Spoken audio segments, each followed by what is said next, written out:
Kaliwat ka ng sunog ng sumiklab sa Metro Manila at iba pang probinsya. Daang-daang residente ang nawala ng bahay. Nasa frontline ng balitang yan ang aming Visayas correspondent John Aroa. Nilamon ng apoy ang tatlong bahay sa barangay Canhulao sa Lapu-Lapu, Cebu.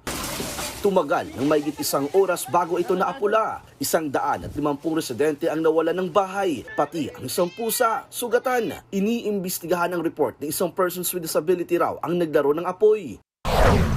Sa Cebu City, 30 bahay rin ang natupok sa barangay Kinasangan. 2 ang sugatan. Halos 1 milyong piso ang halaga ng pinsala. Jumper ng kuryente ang hinihinalang sanhi ng apoy. Pansamantalang nasa evacuation center ang 40 pamilyang nasunugan.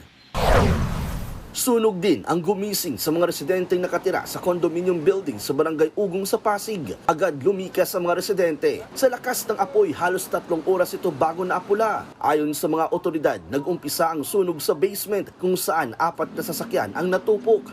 Inaalam pa ang sanhi ng apoy pero hinala ng ilan. Circuit talaga. Malapit sa maintenance yung mga sasakyan siguro and then nasunog.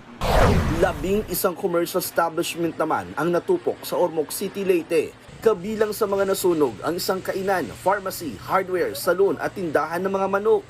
Halos 4 na oras tumagal ang sunog. 2 ang sugatan, kabilang ang isang bumbero. Aabot sa 8.4 million pesos ang halaga ng pinsala ng sunog na inaalam pa kung anong sanhi. Nagbabalita mula sa Frontline, John Aroa, News 5, Visayas. Mga kapatid, Julius Babaw po. Iba na ang may alam at may pakialam sa panahon ngayon. Para sa frontline ng mga balita, mag-follow at mag-subscribe sa social media pages ng News 5.